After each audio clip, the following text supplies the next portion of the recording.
Hello everyone. कैसे हैं आप सब? बढ़िया। ठीक है। आज हम लोग आइसोटोनिक स्पीशीज के बारे में पढ़ेंगे। तो करें स्टार्ट। चलो।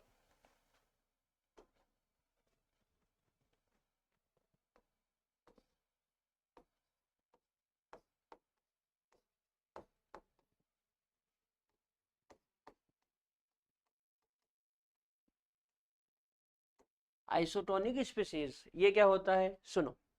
जिनमें न्यूट्रॉनों की संख्या समान होती है, जिनमें न्यूट्रॉनों की संख्या समान होती है उनको बोलते हैं आइसोटोनिक स्पीशीज। ठीक है, तो हम लिखेंगे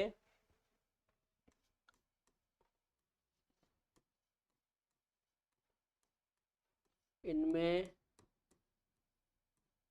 न्यूट्रॉन्स की संख्या समान होती है। ठीक है, आइसोटोनिक स्पीशीज उनको बोलते हैं जिनमें न्यूट्रॉन की संख्या समान होती है। चलो एग्जांपल से समझते हैं।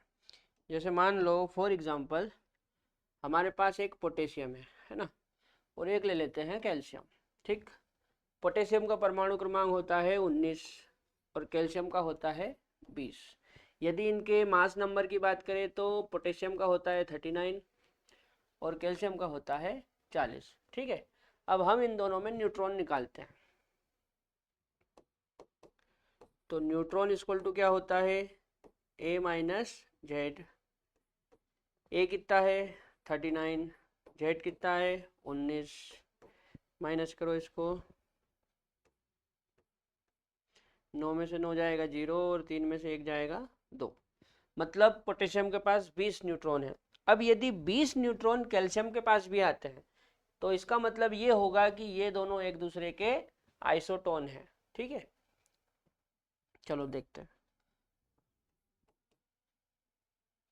Neutron equal to A minus Z. इसका ए कितना है 40 और जेड कितना है 20। 40 में से 20 जाएगा तो 20। देखो दोनों में न्यूट्रॉन की संख्या कितनी है 20-20। मतलब ये दोनों क्या है, एक दूसरे के आइसोटोन। ठीक है, कुछ और बताऊं? देखो जैसे मान लो आर्गन का एक आइसोटोप ले लेते हैं और एक पोटेशियम का ले लेते हैं, है ना। आर्गन का एटॉमिक नंबर होता है 18 और पोटेशियम का होता है 19। पोटेशियम का एक आइसोटोप ऐसा होता है जिसका मास नंबर 40 होता है ना। और आर्गन का एक आइसोटोप ऐसा होता है जिसका मास नंबर 39 होता है। ठीक है, अब यदि मैं इसमें न्यूट्रॉन की संख्या निकालूं तो न्यूट्रॉन इक्वल टू हो जाएगा ए माइनस जेड। ए कितना है 39 और जेड कितना है 18। 9 में से 8 जाएगा 1, 3 में से 1 जाएगा 2। 21 न्यूट्रॉन। इसमें देखते हैं।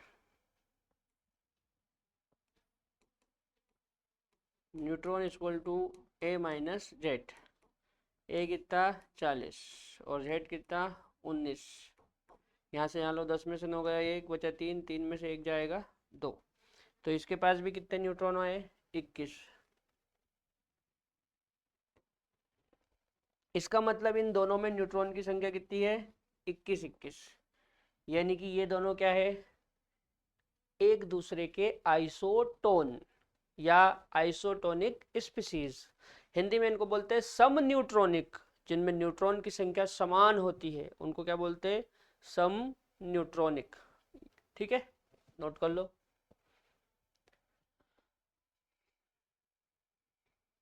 चलो आगे बढ़े। अगला है आइसो ईस्टर्स।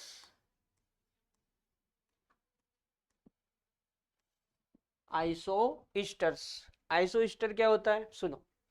जिनमें एटम्स की संख्या और इलेक्ट्रॉन की संख्या समान होती है। एटम की संख्या और इलेक्ट्रॉन की संख्या समान होती है उनको बोलते हैं आइसो ईस्टर्स। क्या बोलते हैं, आइसो ईस्टर्स। चलो तो हम लिखेंगे इनमें एटम तथा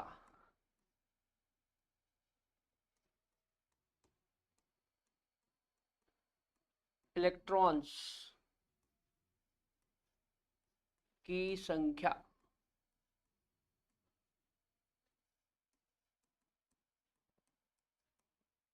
समान होती है। ठीक है, जो आइसोस्टर होते हैं उनमें एटम और इलेक्ट्रॉन की संख्या कैसी होती है, समान होती है। ठीक है, चलो कुछ एग्जांपल से समझते हैं। जैसे मान लो एग्जांपल के लिए मेरे पास एक है CO2 और एक है N2O। ठीक है, एक CO2 है और एक N2O है। इन दोनों में देखते हैं, पहले इसमें देखते हैं। इसमें एटम देखो कितने हैं, तो देखो 2 ऑक्सीजन के और 1 कार्बन का, मतलब टोटल 3। अच्छा इलेक्ट्रॉन देखो, तो एक ऑक्सीजन के पास 8 इलेक्ट्रॉन होते हैं, तो 2 के पास 16 और 6 कार्बन के, तो 16 और 6 22। ठीक है, इलेक्ट्रॉन की संख्या होती है एटॉमिक नंबर के बराबर। किसके बराबर, एटॉमिक नंबर के बराबर, है ना। यदि माइनस है तो जोड़ लेते हैं और प्लस है तो घटा देते हैं। अच्छा यहाँ पे देखो N2O में पहले एटम, तो 2 नाइट्रोजन का और 1 ऑक्सीजन का, मतलब इसमें भी कितने एटम हैं, 3। ठीक है, अच्छा इलेक्ट्रॉन गिनते हैं, तो 1 नाइट्रोजन में होते हैं 7, तो 2 नाइट्रोजन में 14 और 8 हो जाएंगे ऑक्सीजन के, तो 14 और 8 22। ठीक है, तो दोनों में ही एटम की संख्या 3-3 है ना, और दोनों में ही इलेक्ट्रॉन की संख्या 22-22 है। तो ऐसी स्पीशीज जिनमें एटम की संख्या और इलेक्ट्रॉन की संख्या समान होती है उनको क्या बोलते हैं, आइसो ईस्टर्स। और बताऊं, देखो जैसे मान लो एक हमारे पास है B3N3H6 और एक है C6H6। चलो पहले इसमें देखते हैं, इसमें एटम काउंट करो, तो 3 बोरान, 3 नाइट्रोजन और 6 हाइड्रोजन, तो 3 3 6 और 6 ये कितने हो गए, 12। अच्छा इसमें देखो 6 कार्बन के और 6 हाइड्रोजन के, तो इसमें भी कितने हो गए, 12। मतलब दोनों में एटम की संख्या 12-12 है। अच्छा इलेक्ट्रॉन देखते हैं, बोरान का एटॉमिक नंबर होता है 5, तो एक बोरान के पास 5, तो 3 के पास 15।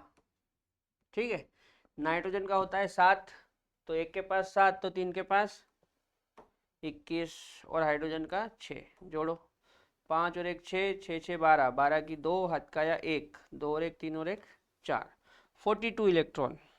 कितने इलेक्ट्रॉन, 42। चलो अब इसके पास देखते हैं, तो कार्बन का एटॉमिक नंबर होता है 6, तो एक कार्बन के पास 6 इलेक्ट्रॉन और यहाँ पे कितने हैं, 6, तो एक के पास 6, तो 6 के पास 36, 6 छंग 36 और 6 ले लो हाइड्रोजन के, तो 36 और 6 42, 42। समझ में आ रही बात।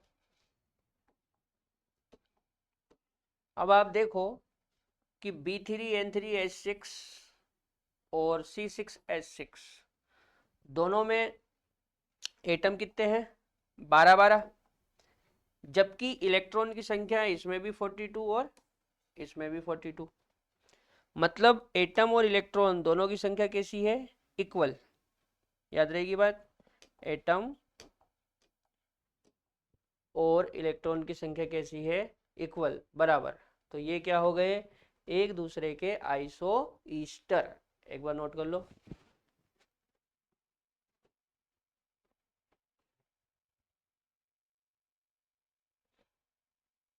चलो आगे देखते हैं। अगला है आइसोफोर या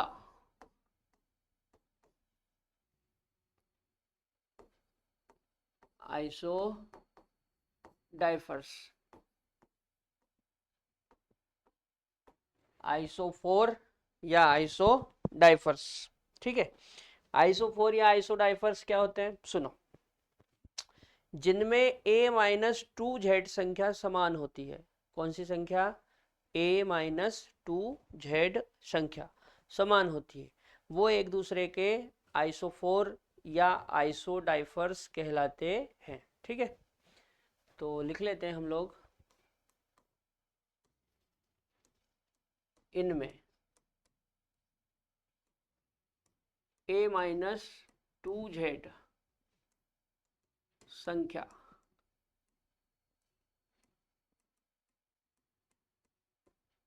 समान होती है, ठीक है। क्या होता है, इनमें a-2z संख्या समान होती है। याद रखना कौन सी संख्या, a-2z संख्या समान होती, ठीक है। चलो एग्जांपल से समझते हैं। जैसे मान लो मेरे पास एक क्रोमियम है और एक कॉपर है, ठीक है। एक क्रोमियम है और एक कॉपर है।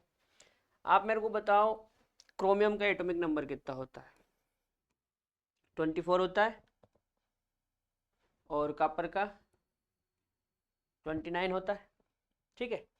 अच्छा, क्रोमियम का वेट होता है 55 और कॉपर का होता है 65। क्लियर। अब मैं इन दोनों के लिए a-2z करता हूँ, पहले इसके लिए करता हूँ a-2z।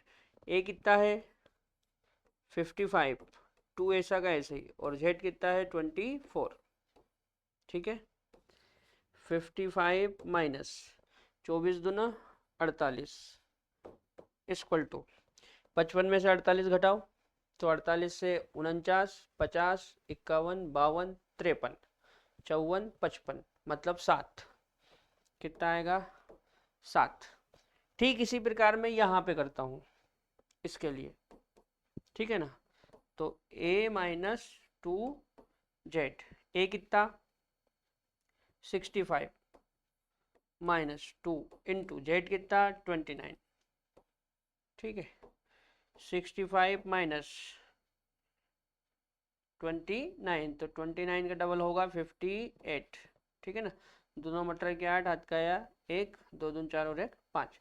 अब 65 में से 58 को माइनस करो तो 58 से 59 60, 61 62 63 64 65 मतलब 7।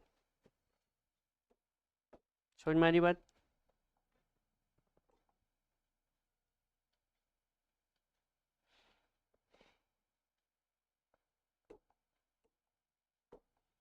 अब यहाँ पे भी a-2z करने पे 7 आया और यहाँ पे भी a-2z करने पे कितना आया 7। मतलब ये दोनों एक दूसरे के आइसोफोर है, या बोल दो आइसो डाइफर्स, ठीक है। नोट करो।